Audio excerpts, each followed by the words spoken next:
Hello and welcome to Getting Candid with me, your girl Helen. You're joining me from Angoni Grills and we're chilling from here. Now, remember to keep subscribing to the channel and invite your friends to like the channel so that they can be watching and not missing out on the great conversations that we have on this channel. Now, today my guest is a person who has been in the entertainment industry for a long time. I'm saying entertainment industry because he's a rapper, he's a singer, he's an actor, he's a presenter as well. I'm talking about Malakai Ngandu. Some of you call him the Kopala Pastor. He was also known as Star in the industry but changed the name. We'll find out why the name changed on the other side. Welcome back. So I mentioned that I'll be chatting with Malakai, Kopala Pastor. Hi. Hi, how are you doing? Good, how are you? Good to see you. Good to see you too, after a while. After a while. You know, let me just tell you, I'm still getting used to calling him Malakai. What does Malakai mean? It means God's messenger. Okay. Yes. Was Malakai like your middle name? The time we just knew you as Stan? It was never there. It's a name that that was revealed to me that I needed to carry. So I took it up. Really? Yes. How was it revealed to you? Because you can say revealed to you. There's people that have no idea. How did God come down and say you need to start using? No, yeah. it's not even about God coming down. Yeah. I think it's the walk with God has got more to do with you discovering yourself than even discovering God, because no matter how many people have tried to discover who God is, nobody has ever come up with a substantiated idea to say this is who God. All of us have just got ideas of what we think. Yeah. But the search for God is actually a search for yourself. Mm-hmm. The more you are searching about God and wanting to know God more, you find that you are actually discovering yourself more. Yeah. So the more I wanted to search and know God, I discovered myself. And I had a dream one time, and there's something that was happening, and I was wondering why it was happening that way. And then I had a dream. Say, the reason these things have been happening like this is because you are wrongly named. Mm. From birth, the name that and the assignment you were given from birth is that you are a messenger of God. Mm-hmm. And your name is Malakai. And I'll be honest with you, I used to read and preach from the book of Malachi. Oh, bring the tithes, hallelujah. But I never knew what Malachi meant because I never really paid attention. I got the revelation in a dream. Then when I went to search it, when I woke up, I actually found that it meant exactly that. Mm-hmm. That's how I changed it. So my government names, everything changed to Malachi. Really? Yes.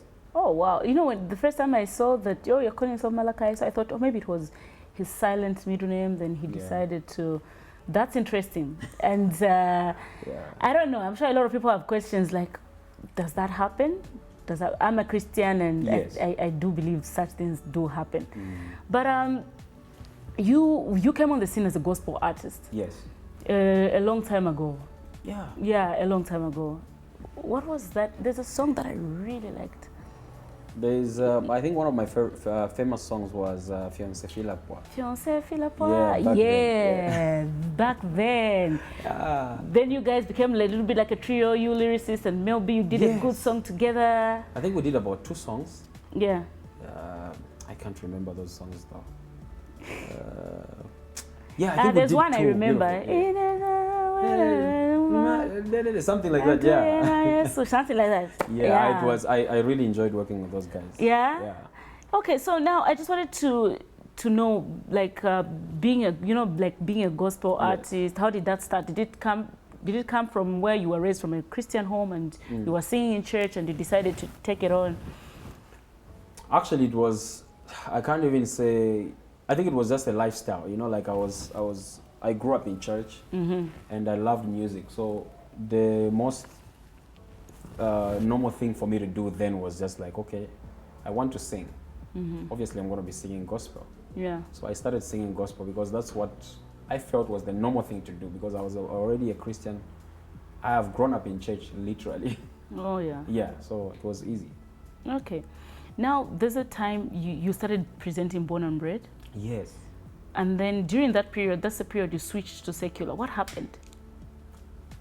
Was it the influence of, you know, I'm doing Born and Bred and I'm mingling with a lot of all these guys, or maybe I think there's more money on the secular side? What happened? Helen, you will not believe, like, I have said this before, but I'm going to say this. that thing was never intentional. Me going secular was not even part of the plan. I took myself as a creative, as an artist, that I thought I was, and I could express my emotions or my ideas on a song. But then what happened that time was, there is a time when I had a studio, and then Zone Farm, the team Zone Farm, used to record at my studio. Yeah. So they used to record at my studio for like close to 2 years or more than 2 years.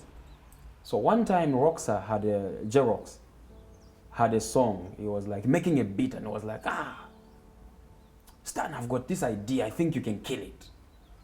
So he gave me that idea, and I was like, ish, this is tough. So actually, J-Rox is the one who even wrote the chorus for that song. Okay. Oh, so yeah. I was like, no, I always wanted to do a Christian love song. But I think at that time I was like the first person to do such. So what happened was I got so excited, obviously, because we had a great, amazing studio session with J-Rox. And then I posted on my Facebook. I said, hey, I've got a song with Zone Farm. And then I went offline. And then at the same time, there was Dreams. That reality show, I think it was yes. Dreams. So Dreams used to do their auditions at Club LIV. I don't know what happened to that club. Yeah. So they called me, they invited me to be the guest artist at that show. So all those things happened simultaneously. So I posted that, I'm doing a song with Zone Farm. And then later on, I didn't even check, because I had the habit of just posting and going to work. I posted and I was working. And then the same time, I posted that, hey, catch me if you can, I'll be performing at Club LIV.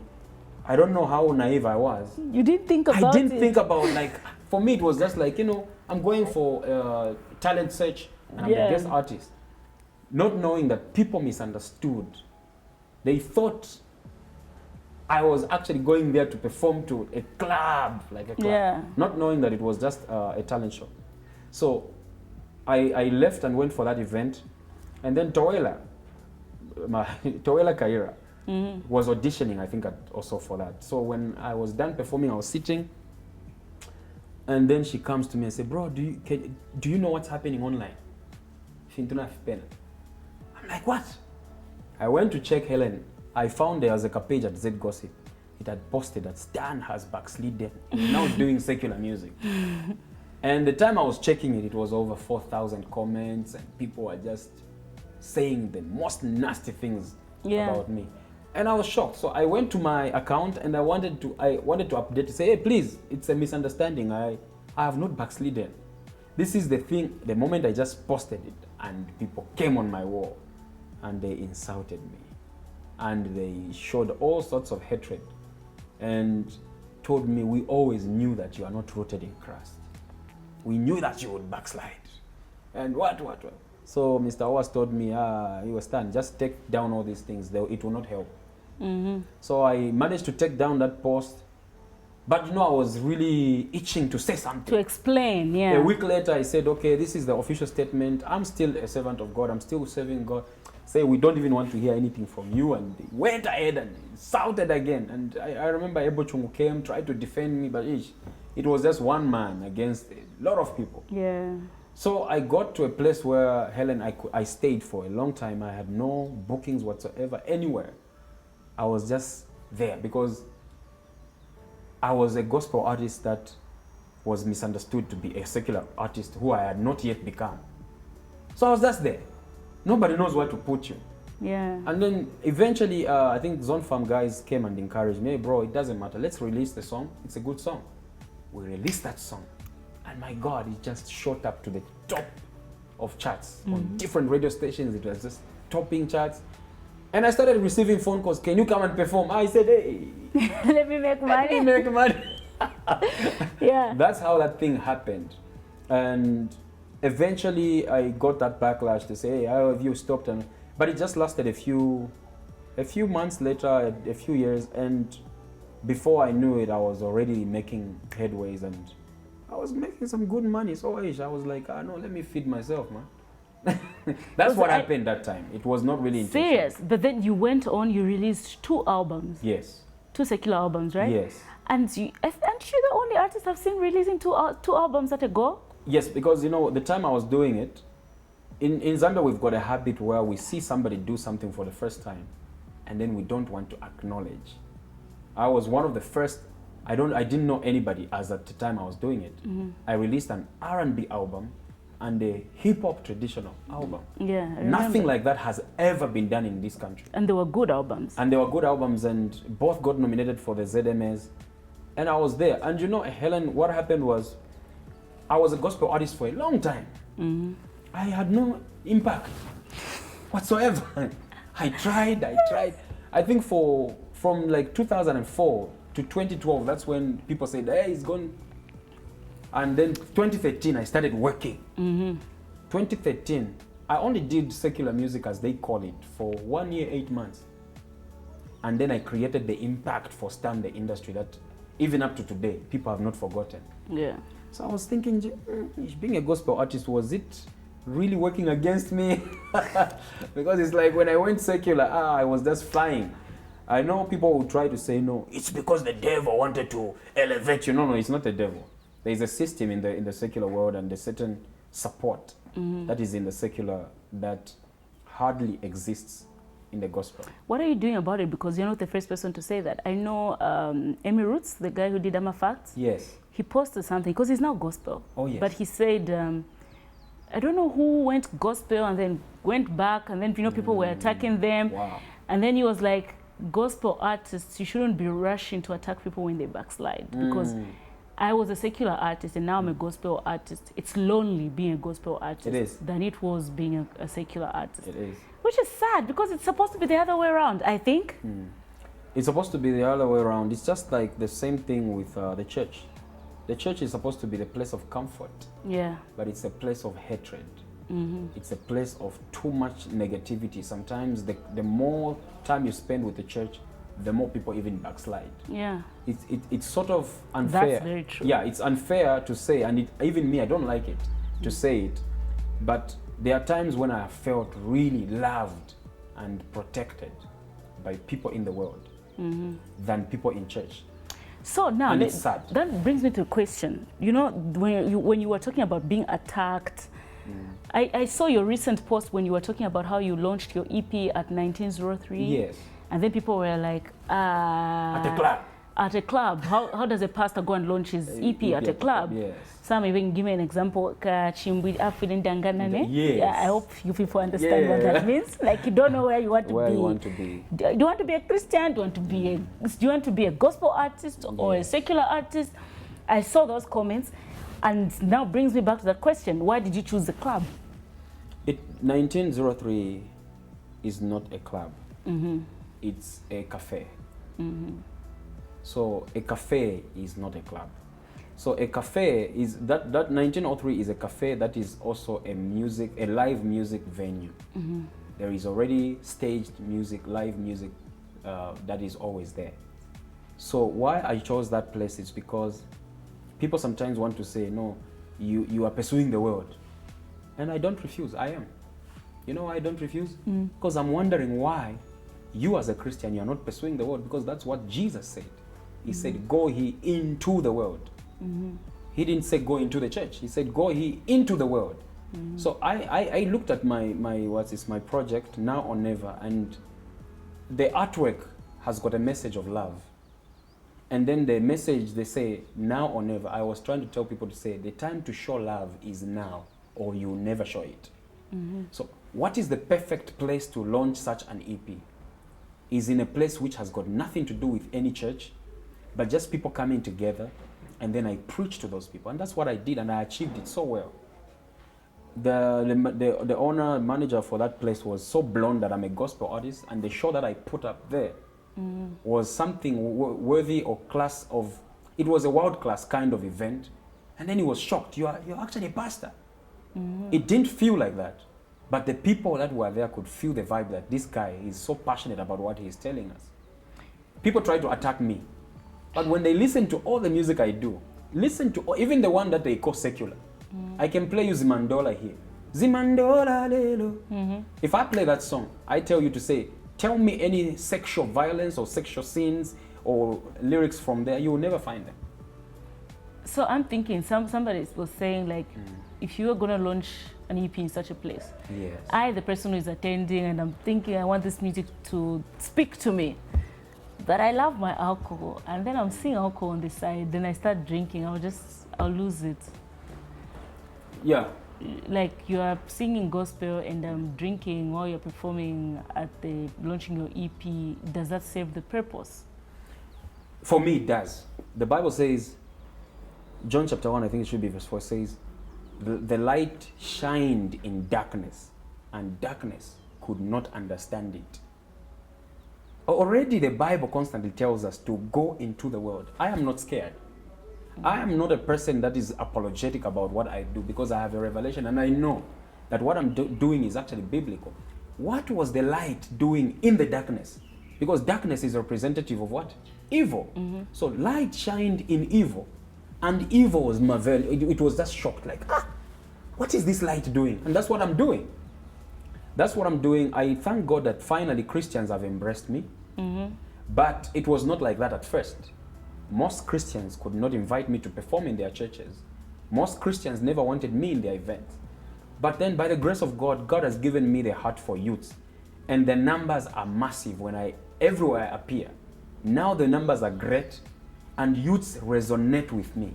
I'll give you an example of a dog. When a dog is barking, it's noise to human beings. But to a fellow dog, it's communication. So when I'm rapping, it's noise to religious people. But to people who understand the rap music, they understand the language, I am communicating to them. So this is the reason why I don't make sense to most religious people. But to youths that understand the language of hip hop, they understand the culture of hip hop, trust me, they've embraced me with their hearts. They are like, we can die for this guy. Because why? They understand the language I'm speaking. So I really don't have a problem. If you have a problem with alcohol, it means I didn't create it. I have followed you in a place where you drink. And then I've come there. As you are drinking, you are listening to the gospel. For me, it's better even if you are drunk, at least go to church. It means at least one word will touch you. So if you can't come to church, me, I'll follow you where you drink. And I'll still come and do the word. And Helen, I don't even want to be right. Because sometimes you can be right and you can win a fight and not win the battle. I don't want to be right in terms of whatever people say. I just want to do my assignment. It's that simple. I am going to be performing on different stages. And I know that I will offend a lot of religious people. But the core of everything, I have done secular.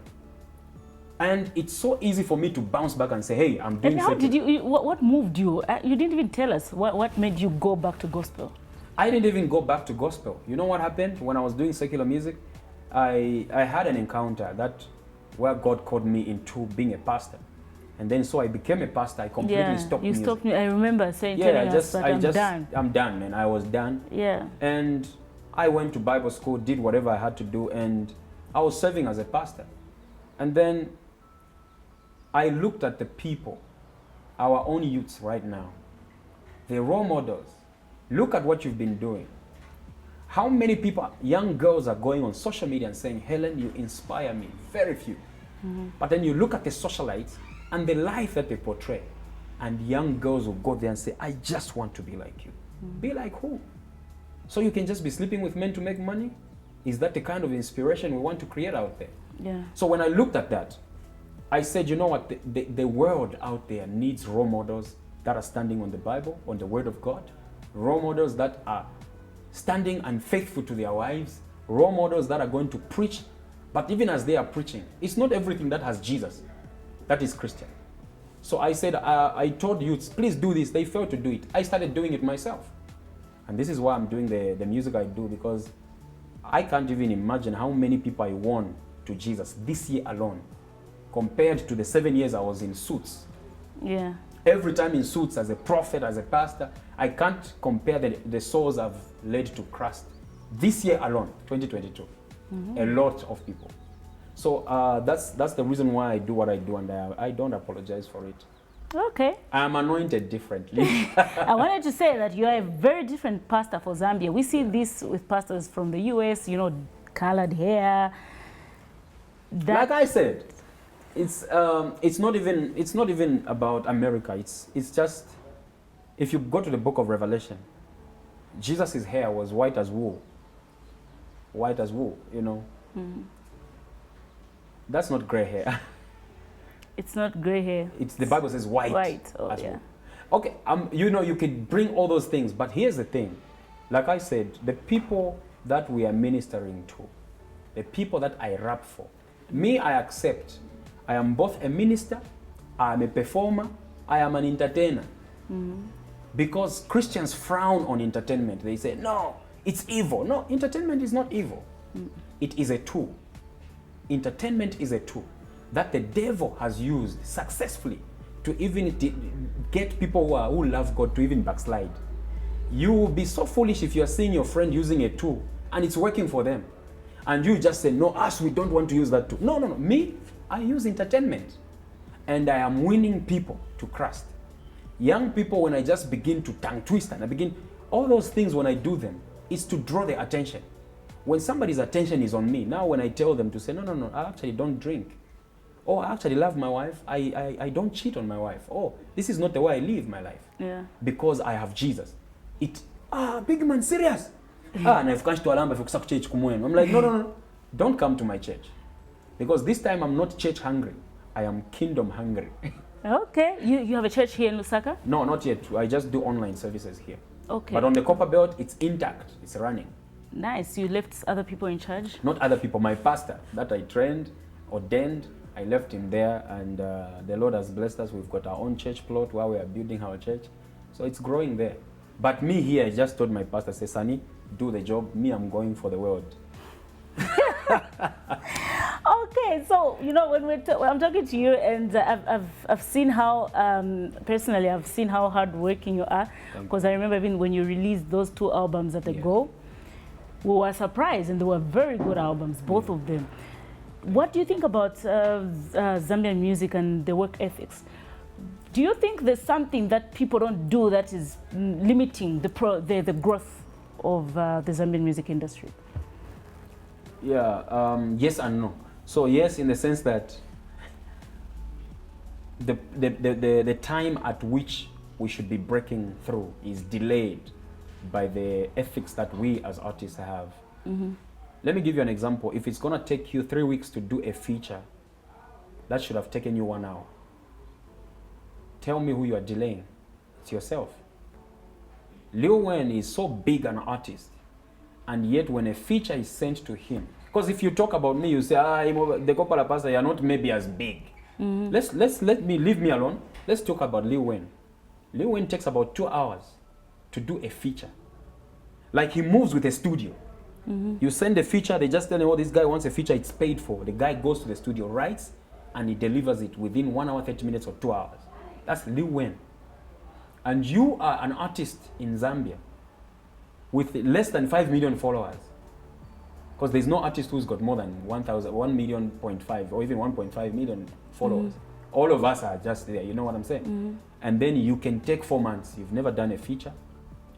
A producer can take 6 months, they've never mixed and mastered a song. Guess who they are delaying? Themselves and the Zambian industry. So it's very cardinal that everybody has a work ethic and culture to deliver now. Because if we have to go that far, we need to deliver this quick, because we've got places we need to be at. And I'm appealing to every producer, every artist.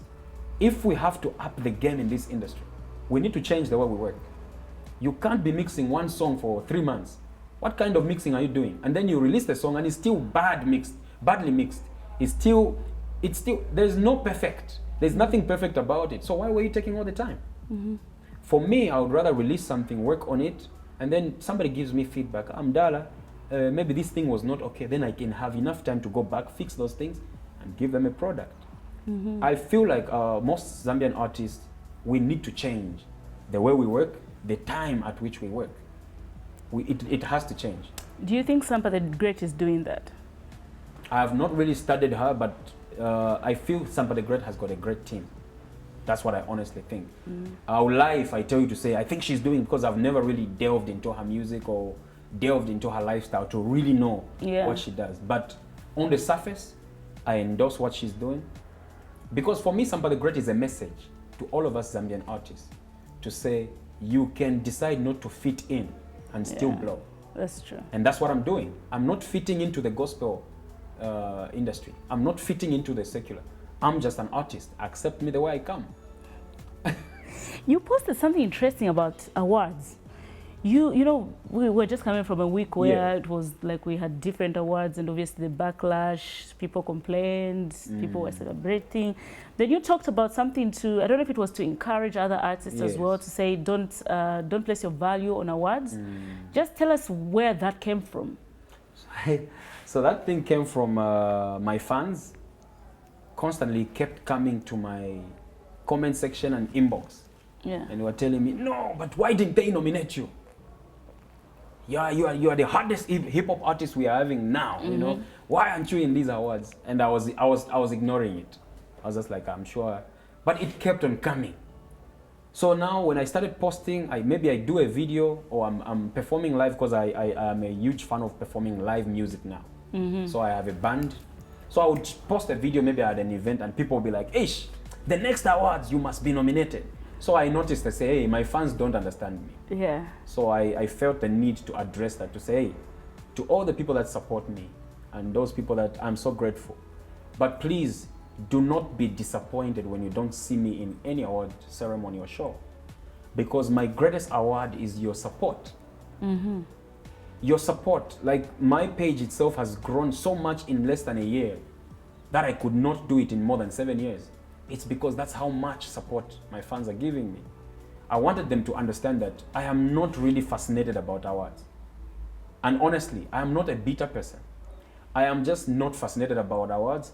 And the second thing that triggered that was when I saw the person I respect the most.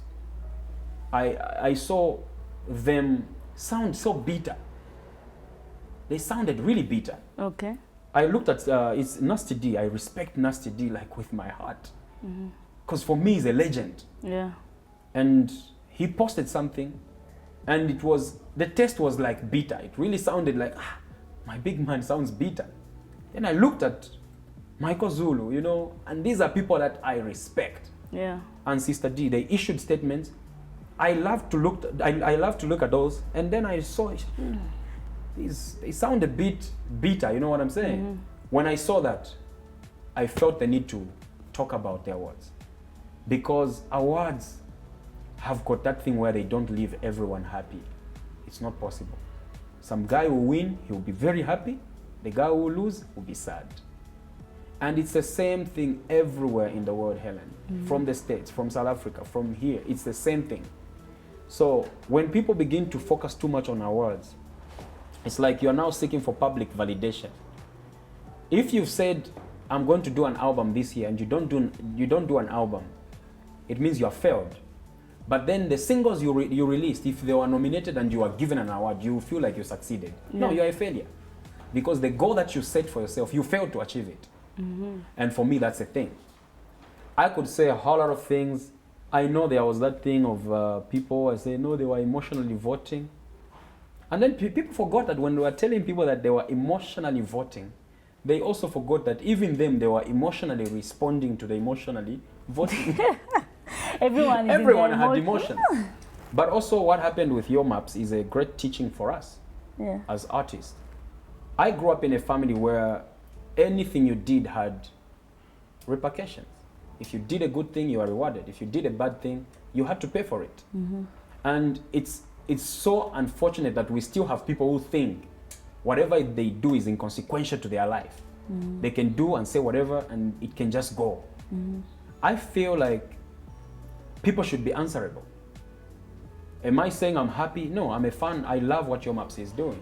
I love the way he's doing music. I wanted him on my previous EP. It's only that I couldn't make it possible. It couldn't happen at the time. But the beauty about it is that he could learn from these things and then build better. People will say, no, his wife is misleading him. I say no, because a wife is a man's decision. So for me, I remember somebody attacked my wife. I said, no, if you attack my wife, you are attacking my decision making, because she is one of my decisions. So if a man is being if a man is being misled by a woman, she's not being misled by a woman. He's not being misled by a woman. He's being misled by his decision making. I like that.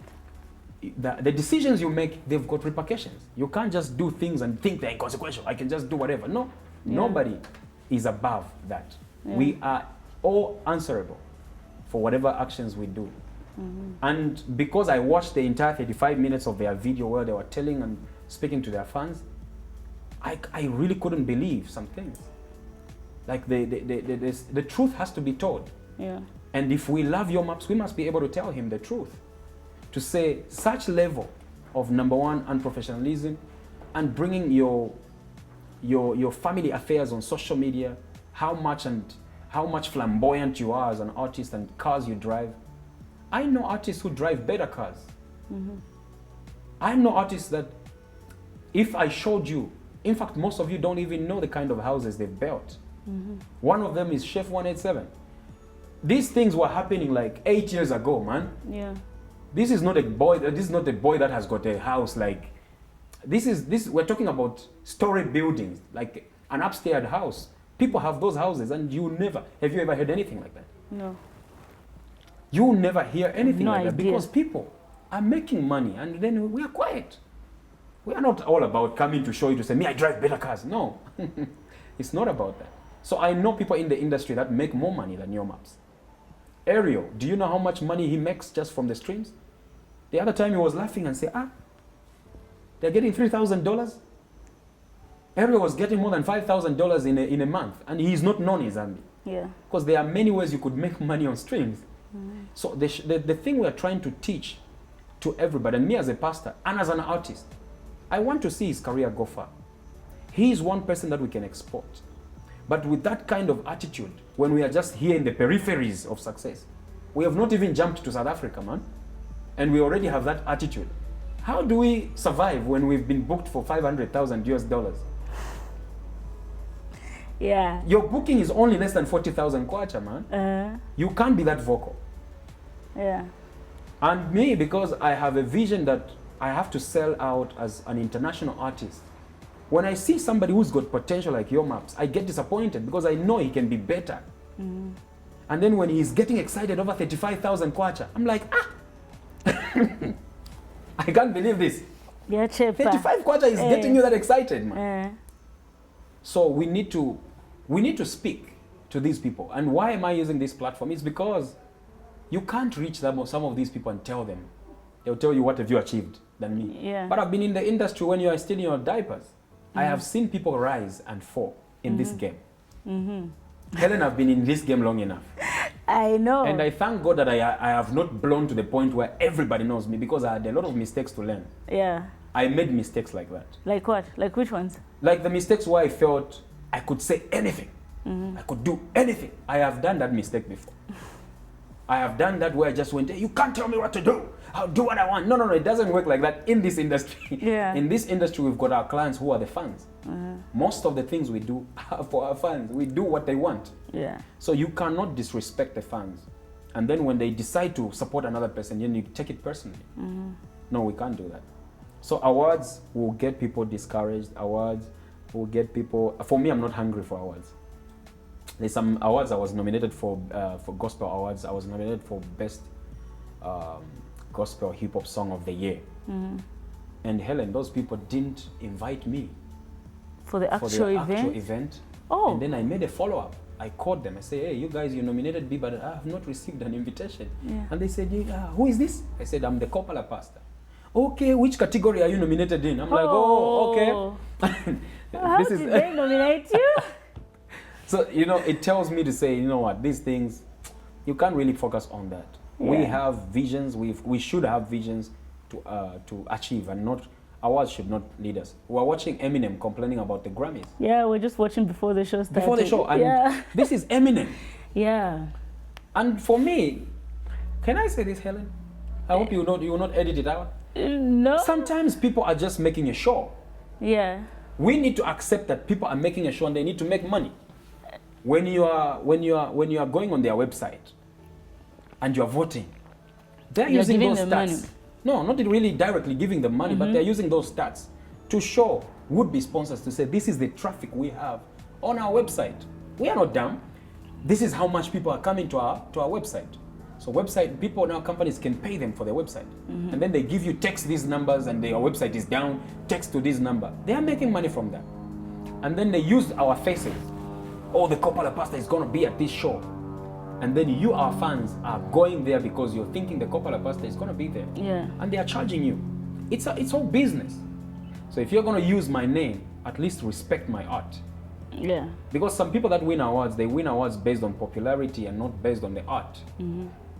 You are nominating somebody as hip-hop artist. Their lyrical content is bizarre. It's not on point. Their cadence is not on point. The way they line up words is misplaced. But you find that they are the ones who are winning. Why are they winning? Because they are the most popular people. Most lyricists in this country are not even respected.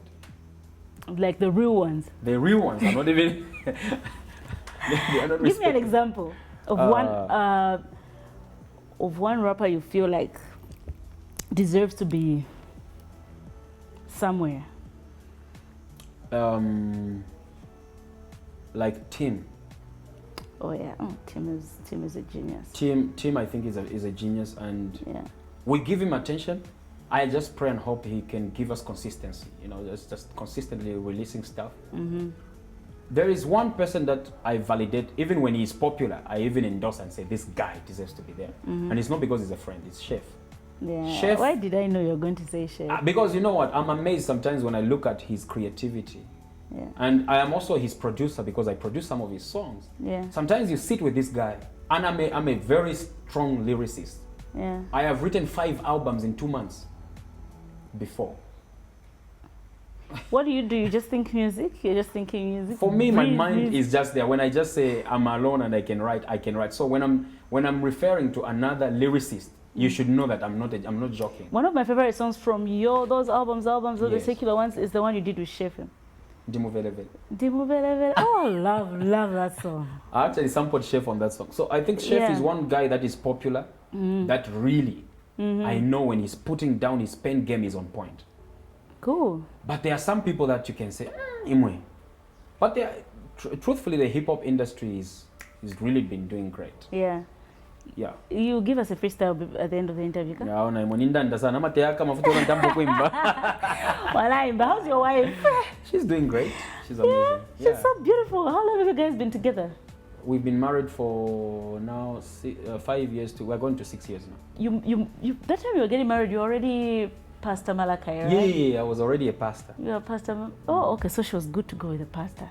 Could you go with a pastor? How does that? Look, I think it's tough being a pastor's wife. It is. It's not easy. But also, I think it's a kind of pastor that I am. Yeah. I remember there's a girl that refused to marry me because she was like, I can't be a pastor's wife. Yeah, you have to weigh yourself. Yeah, and I remember telling her to say, hey, I'm not going to be a pastor like every other pastor. She was like, no.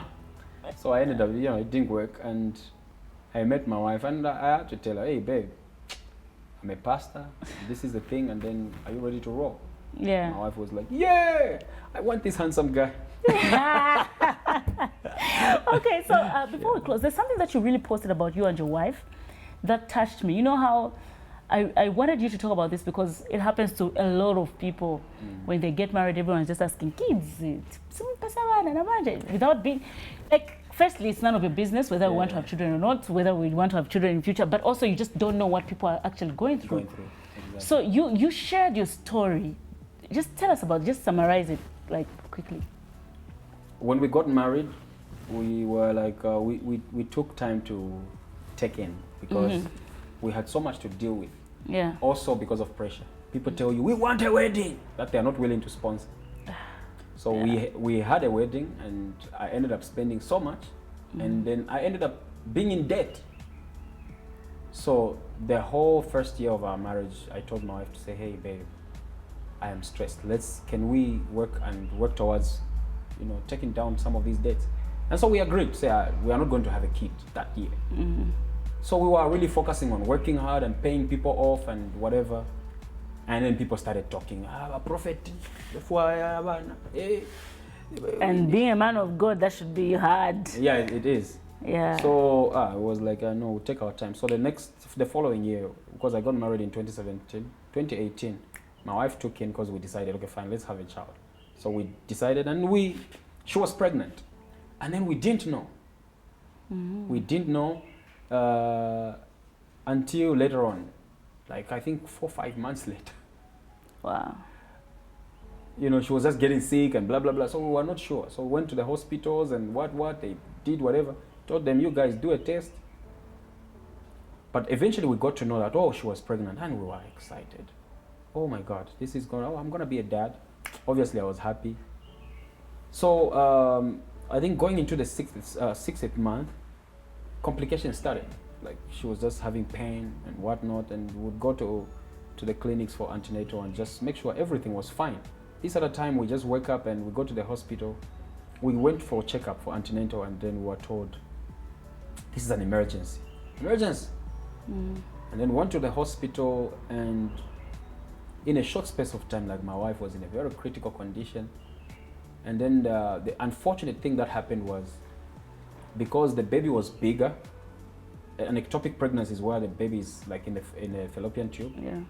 But then because the baby was bigger, so it busted. So the baby fell into like the abdomen. Yeah. So it was so severe. Yeah. And then it was at a point where it flashed before me like I was going to lose my wife. So by the grace of God, they did, thanks to the doctors in Ndola, man, at Ndola Teaching Hospital, they helped us a lot. The nurses there were helpful. They helped us so much, and we lost that child, unfortunately. And I almost lost my wife as well. Yeah, I can imagine. Yes. That must have been hard. So again, you know, it was so tough, and we were given like more than 2 years because it was so severe, the operation and the pain, the things were too. So we're given about 2 years to wait, not to take in again, because it was dangerous in that period. Also, that period, people were bothering us. Hey, why? They don't even know the stress you've They been. didn't know what we were going through. Because I mean, you can't start announcing to everybody. No, we you went can't. through this. No, we went through that. Exactly. So, yeah. So we had to wait until, I think 2 years was now coming to like, I think last year-ish into this year. So we're like, okay, fine, we are now good. So there are those things that women, especially women, when they are not having kids, people point to the women. Yeah. Well, but Always you know, blaming the women. for me, I always believe that I have to protect my wife. Like I said, because my wife is my decision. So I have always protected my wife. Please do that. And I'll continue. You should.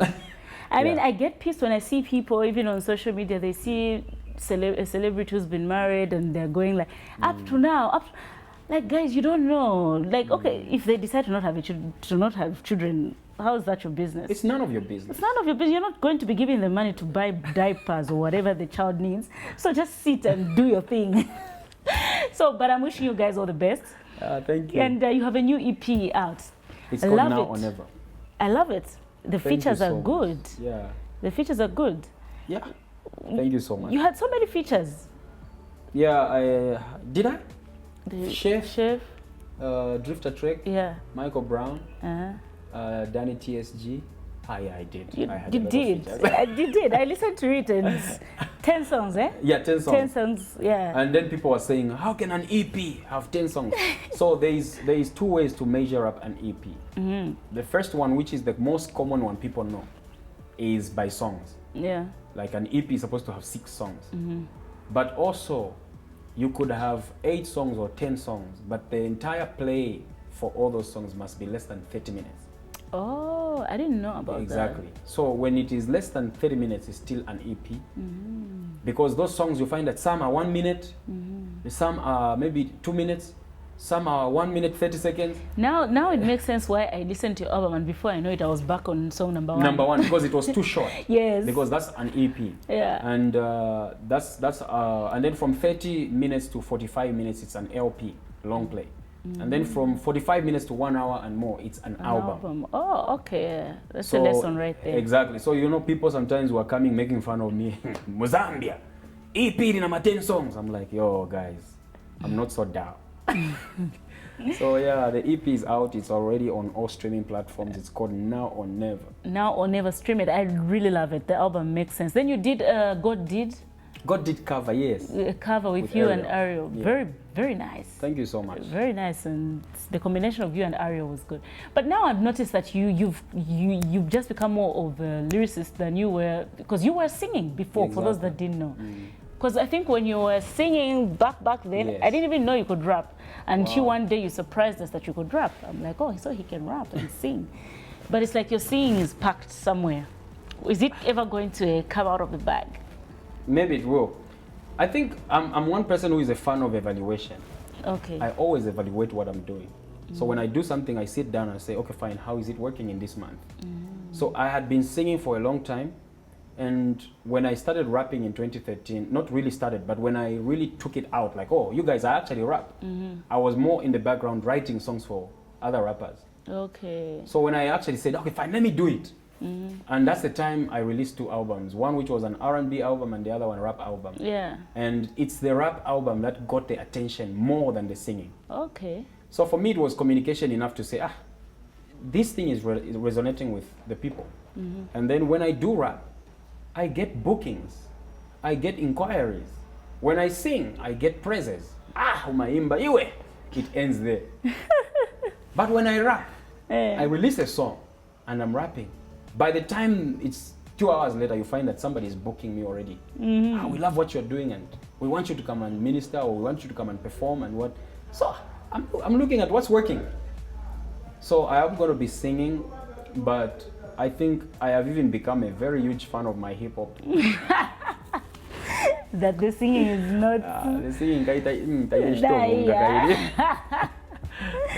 I like how honest you are, Wendy. Thanks. Need to make money. We need to make money. Yeah, so now, Kana, you don't want to sing and what understand? To rap.